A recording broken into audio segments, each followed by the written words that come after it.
ఎమ్మెల్యేలకు సంబంధించినటువంటి అంశము ఇప్పుడు సుప్రీంకోర్టు ఈ సుప్రీంకోర్టు తీర్పు ఏదైతే ఉందో ఈ సుప్రీంకోర్టు తీర్పు ఇప్పుడు ఎమ్మెల్యేల మెడలో ఒక కత్తి లెక్క ఎలాడుతూ ఉన్నది. స్పీకర్ గారికి 3 నెలల సమయం లోపల నిర్ణయం తీసుకోవాలి. మీరు ఎవరైతే పార్టీ మారిరో బీఆర్ఎస్ పార్టీ నుంచి గెలిచినటువంటి ఈ 10 మంది ఎమ్మెల్యేలు ఎవరైతే పార్టీ మారిరో ఈ పార్టీ మారినటువంటి ఎమ్మెల్యేల మీద మీరు ఏదో ఒక నిర్ణయం తీసుకోవాలి. ఆల్రెడీ వీళ్ళ మీద చర్యలు తీసుకోవాలి, వీళ్ళ మీద వేట్ వేయాలని చెప్పేసి బీఆర్ఎస్ పార్టీ స్పీకర్ గారికి పిటిషన్ ఇచ్చింది, కంప్లైంట్ చేసింది. ఆ కంప్లైంట్ మీద వీళ్ళు రకరకాల న్యాయస్థానాలను ఆశ్రయించి సుప్రీంకోర్టుకు పోయి చివరికి సుప్రీంకోర్టులో సుదీర్ఘమైనటువంటి వాదనలు జరిగి ఇవన్నీ జరిగిన తర్వాత సుప్రీంకోర్టు ఆదేశాలు స్పీకర్ గారికి ఇవ్వడం జరిగింది. స్పీకర్ గారు ఇప్పుడు నిర్ణయం తీసుకోవాలి ఈ 10 మంది ఎమ్మెల్యేల మీద. అయితే ఇప్పటికే స్పీకర్ కూడా ఒక 5 ఎమ్మెల్యేలకు ఇప్పటికే నోటీసులు జారీ చేసిండు, నోటీసులు సర్వ్ చేసిండు. ఇప్పుడు ఈ 5 ఎమ్మెల్యేలు 30 రోజుల లోపల 30 డేస్ లోపు రిప్లై ఇవ్వాలని కూడా చెప్పిండు. దాని తర్వాత ఈ వారం 10 రోజుల్లో మరొక 5 కూడా నోటీసులు ఇచ్చేటువంటి అవకాశం కనపడతా ఉన్నది. మరొక 5 కూడా నోటీసులు ఇస్తారు. సో ఇవన్నీ నడుస్తున్న క్రమం లోపల ఇప్పుడు అట్లాగో జూబ్లీహిల్స్ ఉప ఎన్నిక రాబోతా ఉన్నది. ఎందుకంటే అక్కడ ఎమ్మెల్యేగా ఉన్నటువంటి మాగంటి గోపీనాథ్ గారు ఆయన చనిపోవడం జరిగింది. అక్కడ ఉప ఎన్నికలు అనివార్యంగా వస్తున్నాయి. అయితే ఆ ఉప ఎన్నికలతో పాటే ఈ 5 ఎమ్మెల్యేలతోటి రాజీనామా చేపించి ఉప ఎన్నికలకు తీసుకొస్తారా, లేదు అనుకుంటే కేవలం ఆ ఉప ఎన్నిక అయిపోయిన తర్వాత చేస్తారనేది ఒక చర్చ నడుస్తూ ఉన్నది. అయితే కాంగ్రెస్ పార్టీ ఏం ఆలోచిస్తుంది అంటే రేపు జూబ్లీహిల్స్ ఉప ఎన్నిక ఉన్నది. ఈ బై ఎలక్షన్లో రిజల్ట్స్ను చూసి అక్కడ ఏ పార్టీ గెలుస్తుంది, ఎవరు గెలుస్తారు, ఏ రకంగా ఉంటుంది, బీఆర్ఎస్ బలం ఏ రకంగా మళ్ళీ పుంజుకున్నది. ఎందుకంటే బీఆర్ఎస్ సిట్టింగ్ స్థానం అది. ఇప్పుడు జూబ్లీహిల్స్లో ఎవరు గెలిచినా గెలవకపోయినా బీఆర్ఎస్ గెలవాల్సినటువంటి పరిస్థితి ఆ పార్టీకి కూడా ఉన్నది. తప్పకుండా గెలవాలనేటువంటి ప్రయత్నం వాళ్ళు చేస్తూ ఉన్నారు. కాంగ్రెస్ పార్టీ ఇప్పటికే అజారుద్దీన్కి అక్కడ టికెట్ కన్ఫర్మ్ చేసింది ఆల్మోస్ట్. ఆయన ఇప్పటికే రాహుల్ గాంధీని కలిసిండు, సోనియా గాంధీని కలిసిండు. అలాగే ఇక్కడ పొన్నం ప్రభాకర్ గౌడ్ గారు కూడా అజారుద్దీన్కే టికెట్ వస్తుందన్నట్టుగా ఇండైరెక్ట్గా ఆయన సూచనలు చేసిండు. ఇవన్నీ కూడా జరిగినాయి. ఈ నేపథ్యంలో అక్కడ కాంగ్రెస్ నుంచి ఈయన పోటీ చేస్తున్నట్టుగా, అజారుద్దీన్ పోటీ చేస్తున్నట్టుగా చాలా స్పష్టంగా అర్థమైపోయింది. ఇక నెక్స్ట్ బీజేపీ నుంచి బీఆర్ఎస్ పార్టీ నుంచి ఎవరికి టికెట్ ఇస్తారు, మాగంటి గోపీనాథ్ గారి భార్య సతీమణికి కూడా టికెట్ ఇచ్చేటువంటి అవకాశం ఉంది అని చెప్పేసి, లేకపోతే వాళ్ళ కుటుంబ సభ్యుల్లోనే ఎవరికో ఒకరికి టికెట్ ఇస్తారు అని చెప్పేసి ఒక చర్చ నడుస్తూ ఉన్నది. అయితే వాళ్ళ కుటుంబ సభ్యులకు ఇస్తారా, లేకపోతే ఆ నియోజకవర్గంలో ఉన్నటువంటి మిగతా బీఆర్ఎస్ నాయకులు ఎవరైతే ఉన్నారో వాళ్ళకు అవకాశం ఇస్తారా, ఏందనేది తెలియదు. కానీ వాళ్ళు చాలా సీరియస్గా ఫోకస్ పెట్టారు దాని మీద. ఏదేమైనా గెలవాల్సిందే, ఇక్కడ మన సిట్టింగ్ స్థానాన్ని మనం దక్కించుకోవాల్సిందే అనేటువంటి ప్రయత్నము బీఆర్ఎస్ పార్టీ ఇప్పటి నుంచే చేస్తూ ఉన్నది ఆల్రెడీ. సో ఇక బీజేపీ ఆల్రెడీ యాక్టివిటీ స్టార్ట్ చేసింది.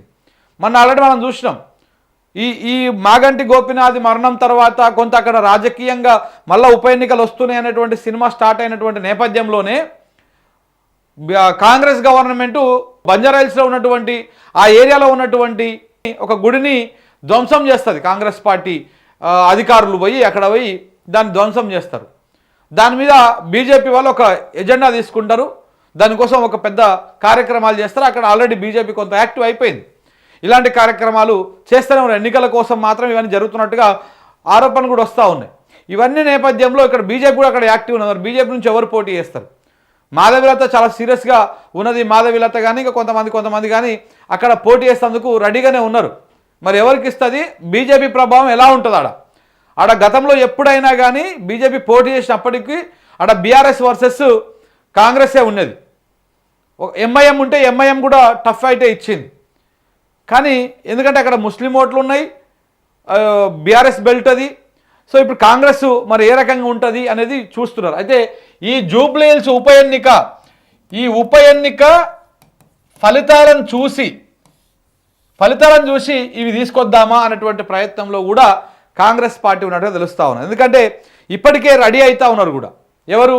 దీనికి సంబంధించినటువంటి అంశం ఏదైతే ఉందో ఈ ఉప ఎన్నికకు సంబంధించి దీని మీద ఈసీ కూడా ఆల్రెడీ కసరత్తు మొదలుపెట్టింది. సో ఈ ఉప ఎన్నిక అయిపోయిన తర్వాత లేకపోతే ఈ ఎన్నికల షెడ్యూల్ వచ్చిన తర్వాత ఈ 5 చేత డెడ్ లైన్ కూడా అయిపోతుంది కదా, ఇక్కడ ఉన్నటువంటి 5 ఎమ్మెల్యేల చేత రాజీనామా చేపిద్దాం అనేటువంటి ప్రయత్నం చేస్తున్నట్టుగా చాలా స్పష్టంగా అర్థమైంది. ఎందుకు రాజీనామా చేద్దాం అనుకుంటున్నారంటే స్పీకర్ వేటేస్తే కాంగ్రెస్ పార్టీ ఇజ్జత్ పోతుంది, ప్రధానంగా రేవంత్ రెడ్డి ఇజ్జత్ మొత్తం పోతుంది. ఎందుకంటే రేవంత్ రెడ్డి తీసుకొచ్చిండు, రాహుల్ గాంధీకి ఏమని చెప్పిండు, నేను మొత్తం ఎల్పీని తీసుకొచ్చేస్తా, ఇక్కడికి మొత్తం ఉన్నటువంటి అందరిని తీసుకొచ్చేస్తా అని చెప్పేసి రాహుల్ గాంధీకి ఈయన చెప్పిండు. కానీ 10 మంది ఎమ్మెల్యేలను కింద మీద వాడు తీసుకురాగలిగాడు రేవంత్ రెడ్డి, కానీ మిగతా వాళ్ళని టచ్ చేయలేకపోయిండు. ఎందుకంటే మొత్తం కట్టరు కేసీఆర్ సైనికులు ఉన్నారు మిగతా వాళ్ళంతా కూడా. సో అంత ఈజీగా వచ్చేటట్టు లేరు. కొంతమందిని ట్రై చేసిండు, ఎల్బీ నగర్ ఎమ్మెల్యేని ఆలనీలను కొంతమందిని ట్రై చేసిండు. కానీ రేవంత్ రెడ్డి వ్యవహార శైలి, రేవంత్ రెడ్డి రాజకీయ ప్రస్థానము, ఆయన గురించి తెలిసినటువంటి వాళ్ళు ఎవరు కూడా ఆయన మీద నమ్మకంతో కాంగ్రెస్ పార్టీలకు పోతందుకు రెడీ కాలేదు. ఎందుకంటే ఇప్పటికే ఆల్రెడీ పోయినటువంటి వాళ్ళు ఏ రకంగా ఇబ్బందులు పడుతున్నారో వాళ్ళు తెలుసు కాబట్టి, చూస్తున్నారు కాబట్టి. సో అట్లా మిగతా వాళ్ళు రాలేకపోయారు. అతి కష్టం మీద 10 మందిని గుంజగలిగారు, కానీ మిగతా వాళ్ళని గుంజలేకపోయారు, టచ్ చేయలేకపోయారు. ఇక వచ్చేటువంటి అవకాశం కూడా లేదు. ఇప్పుడు ఎవరైనా ఎమ్మెల్యే పార్టీ మారినంటే దానికంటే దిక్కుమాలినటువంటి పరిస్థితి ఇంకోటి ఉన్నది. ఎందుకంటే చూస్తా పోయి ఎవడు కూడా భవిష్యత్తు లేనటువంటి పార్టీలో జాయిన్ కావాలని రేపు, ఎందుకంటే కాంగ్రెస్ పార్టీ మీద మరొక 10-15 ఏళ్ళకి సరిపడా వ్యతిరేకతని మూటగట్టి పెట్టిండు మన రేవంత్ రెడ్డి గారు. ఇంకొక 10-15 ఏళ్ళ దాకా ఈ కాంగ్రెస్ పార్టీకి ఓటు వేయొద్దు, ఇంకా మనకొద్దు ఈ పంచాయతీ అనేటువంటి దాని కాడికి తీసుకుపోయిండు. ఇగో ఆ స్థాయికి తీసుకుపోయి పెట్టారన్నమాట. సో కాబట్టి ఈ పరిస్థితులు చూస్తూ ఉంటే 100% కాంగ్రెస్ పార్టీకి భవిష్యత్తు లేదు అనేది అర్థమవుతా ఉన్నది. అయితే ఈ నేపథ్యంలో ఇక్కడ ఈ ఉప ఎన్నికల ఫలితాలు చూసి, ఉప ఎన్నికల పరిస్థితులను చూసి, అక్కడ ఉన్నటువంటి రాజకీయ పరిణామాలు చూసి ఈ ఎమ్మెల్యేలతో రాజీనామా చేయించాలి, రాజీనామా చేయాలి. స్పీకర్ వేటేషన్ అనుకో మొత్తానికి సినిమా అయిపోతుంది. ఇక రాజీనామా చేస్తే అది ఆమోదించేస్తారు, అయిపోతుంది, ఉప ఎన్నికలు అనివార్యంగా వస్తాయి. ఏది ఏమైనా ఇంకొక 6 నెలల తర్వాత మొత్తం ఎన్నికల ప్రక్రియనే ఉంటుంది. ఇప్పుడు ఆల్రెడీ స్థానిక సంస్థల ఎన్నికల హడావుడి ఇప్పుడు స్టార్ట్ కావాలి. మరి రేపు 29 తారీఖు నాడు క్యాబినెట్ భేటీ ఉన్నది. ఆ భేటీ తర్వాత తప్పకుండా స్థానిక సంస్థల ఎన్నికలు జరుగుతాయి, జరగాల్సిందే కూడా. అది అయిపోయిన తర్వాత జూబ్లీహిల్స్ ఉప ఎన్నిక, ఆ ఉప ఎన్నికతో పాటు జరిగితేనేమో అన్ని కలిపి ఒక 5-6 ఉప ఎన్నికలు ఒక్కసారి ఉంటాయి. ఒకవేళ కాకపోతే జూబ్లీహిల్స్ ఉప ఎన్నిక అయిపోయిన తర్వాత మళ్ళీ ఒక 6 నెలల లోపల మళ్ళా తెలంగాణ రాష్ట్రంలో ఇంకొక 5 లేదా 10 ఉప ఎన్నికలు వచ్చేటువంటి అవకాశం కనపడతాం చాలా స్పష్టంగా. ఫస్ట్ 5 చేత రాజీనామా చేయించి ఆ 5 మీద చాలా ఫోకస్ పెట్టి కాంగ్రెస్ పార్టీ అస్త్రశస్త్రాలు అన్నీ వాడి అక్కడ వీలైనంత మందిని, ఎక్కువ మందిని గెలిపించుకోవడానికి ప్రయత్నం చేసి గెలిపించుకొని ఇగో కాంగ్రెస్ పార్టీ ఉంది ఇంకా భవిష్యత్తులో, బీఆర్ఎస్ పార్టీ పని అయిపోయింది, బీజేపీ పార్టీ పని అయిపోయింది అని చెప్పేసి ఇద్దరిని ప్రచారం చేసి మళ్ళీ మిగతా 5 తీసుకురావాలన్నటువంటి అంచెలంచెలుగా ఎన్నికలు తీసుకురావాలన్నటువంటి ఆలోచనలో కాంగ్రెస్ పార్టీ ఉన్నట్టుగా చాలా స్పష్టంగా అర్థమవుతుంది. ఫస్ట్ ఇప్పుడు జూబ్లీ ఉప ఎన్నిక, దాని తర్వాత దీనికంటే ముందు స్థానిక సంస్థలు, లోకల్ బాడీ స్థానిక సంస్థలు, ఇది అయిపోయిన తర్వాత జూబ్లీ ఉప ఎన్నిక, ఇది అయిపోయిన తర్వాత ఒక 5 నియోజకవర్గాల్లో ఉప ఎన్నికలు, ఇది అయిపోయిన తర్వాత మిగతా 5 నియోజకవర్గాల్లో ఉప ఎన్నికలు. ఎన్నికల హీట్ అప్పటిదాకా ఉంటుంది, అన్నింటిలో మేమే గెలుస్తాం అనేటువంటి ధీమాలో కాంగ్రెస్ పార్టీ ఉన్నది. కాంగ్రెస్ పార్టీ అయిపోయిందని చెప్పేసి వీళ్ళందరూ ప్రచారం చేస్తూ ఉన్నారు కదా, కానీ మేమే గెలుస్తాం. ఎందుకంటే ఎన్ని రకాలుగా కావాలో అన్ని రకాలుగా. ఇప్పుడు మోడీ అండదండలు కూడా చాలా పుష్కలంగా ఉన్నాయి రేవంత్ రెడ్డి గారికి. ఇప్పుడు ఈ ఎన్నికల్లో గెలుచుకుంటూ పోయిండు అనుకో, అప్పుడు ఇంక ఏమీ లేదు అని చెప్పడం కోసము ఒక ఇండికేషన్ ఇవ్వడం కోసం ప్రయత్నాలు చేస్తూ ఉన్నారన్నమాట.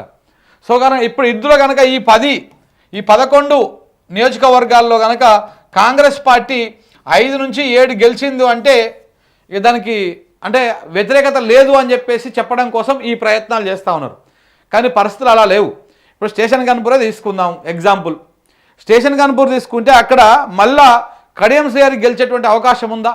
స్టేషన్ గన్పూర్లో అవకాశం ఉందా చెప్పండి? లేదు, 200% లేదాడ. దాంతోపాటు ఖైరతాబాద్లో కాంగ్రెస్ పార్టీ గెలుస్తుందా, మళ్ళీ ఇప్పుడు బీఆర్ఎస్ పార్టీ గెలుస్తుందా? హైదరాబాద్లో హైడ్రా ఈ వ్యవహారం అంతా చూసిన వాళ్ళు ఎవరు కూడా ఖైరతాబాద్లో మళ్ళీ కాంగ్రెస్ పార్టీకి ఓటు వేయరు. కానీ ఆయన కాంగ్రెస్ పార్టీ నుంచి పోటీ వేయాలి. అక్కడ బీఆర్ఎస్ గెలిచేటువంటి సూచనలు, అవకాశాలు కనపడతా ఉన్నాయి. ఇదొక వ్యవహారం. ఇంకొకటి ఇప్పుడు మిగతా నియోజకవర్గాలు చూసుకున్నా కానీ ఇక తెల్లం వెంకట్రావు అంటే అది కొంచెం చెప్పలేము. అటు సైడు పొంగులేటి శ్రీనివాసరెడ్డి ఉన్నాడు కాబట్టి అటు కొంత ఏం చెప్పలేము. కానీ మిగతా అన్ని నియోజకవర్గాల్లో మోస్ట్లీగా పోచారం శ్రీనివాసరెడ్డి ఆయన కూడా ఓడిపోతాడు అక్కడ ఇప్పుడు వాళ్ళ ఉప ఎన్నికలు వస్తే. సో ఇట్లా ఉప ఎన్నికలు వచ్చిన ప్రతి చోట కాంగ్రెస్ పార్టీ కొంత కష్టంగానే ఉన్నది. ఈ నేపథ్యంలో ఇట్లా అంచెలంచెలుగా ఉప ఎన్నికలు తీసుకొచ్చి దాంట్లో కాంగ్రెస్ పార్టీ, ఎందుకంటే 10 ఉప ఎన్నికలు ఒకేసారి వచ్చినాయి అనుకోండి కొంత ఇబ్బంది అవుతుంది కాంగ్రెస్ పార్టీకి. అదే 5 ఒకసారి వచ్చాయి అనుకో, జూబ్లీ హిల్స్ ఉప ఎన్నిక అయిపోతే ఇందులో గెలవడం కోసం ఒకటే నియోజకవర్గం కాబట్టి గెలవడం కోసం కాంగ్రెస్ పార్టీ అన్ని రకాలైనటువంటి ప్రయత్నాలు చేయొచ్చు, చేసే అవకాశం ఉంటుంది. ఎందుకంటే అధికారం ఉంది, అధికారులు వాళ్ళ చేతిలోనే ఉంటారు, ఆర్థికంగా కూడా ఎలాంటి ఇబ్బందులు ఉండవు, ఏ రకమైనటువంటి ఇబ్బందులు లేకుండా చూసుకోగలుగుతుంది. పోలీసు యంత్రాంగం అంతా కూడా వాళ్ళ చేతిలో ఉంటుంది కాబట్టి ఎంత ఈసీ ఉన్నా కానీ ఇక్కడ ఉప ఎన్నిక ఒక స్థానానికి వచ్చినప్పుడు ప్రభుత్వానికి కొంచెం ఎడ్జ్ ఎక్కువ ఉంటుంది, అవకాశాలు కూడా ఎక్కువ ఉంటాయి. కానీ చెప్పలేం, జూబ్లీ హిల్స్ అంటే ఆ ఏరియాలో మొత్తం చదువుకున్నటువంటి వాళ్ళు, లిటరసీ పీపుల్ ఎక్కువ ఉంటారు. సో కాబట్టి అంత ఈజీగా రేవంత్ రెడ్డి చెప్పేటువంటి ముచ్చట్లను వాళ్ళు నమ్ముతారా? ఆల్రెడీ 2 సంవత్సరాల పరిపాలన చూస్తూనే ఉన్నారు. సో కాబట్టి ఏ రకంగా ఉండబోతుంది అనేది మాత్రం కాస్త ఆసక్తికరంగా మారింది. ఒకవేళ కనుక ఇక్కడ జూబ్లీ హిల్స్ ఉప ఎన్నికల్లో బీఆర్ఎస్ పార్టీ మళ్ళీ తన సిట్టింగ్ స్థానాన్ని కైవసం చేసుకుంటే ఆ ఛాన్సెస్ కూడా ఎక్కువ ఉన్నాయి. అక్కడ బీఆర్ఎస్ పార్టీకే గెలిచేటువంటి స్కోప్ ఎక్కువగా ఉంటుంది. ఎందుకంటే ఇప్పుడు ఆల్రెడీ సిట్టింగ్ ఎమ్మెల్యే చనిపోయినటువంటి వాళ్ళ కుటుంబం మీద కొంత సింపతి ఉంటుంది.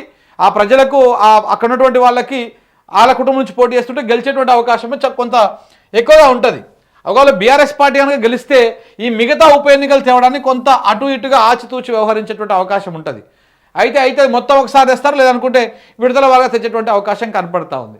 సో కాబట్టి మరి ఈ 5గురిట్లలో ఎవరెవరితో రాజీనామా చేయించాలని చూస్తున్నారంటే, ఫస్ట్ దానం నాగేందర్ తోటి ఈయన చేయాల్సిందే, ఇంకా దాంట్లో ఏం అనుమానం లేదు.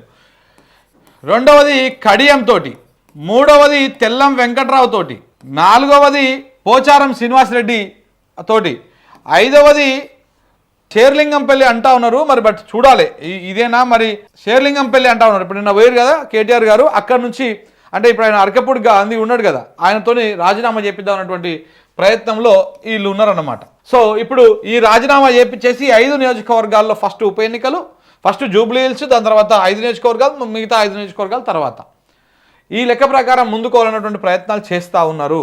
మరి చూడాలి ఏమవుతుంది.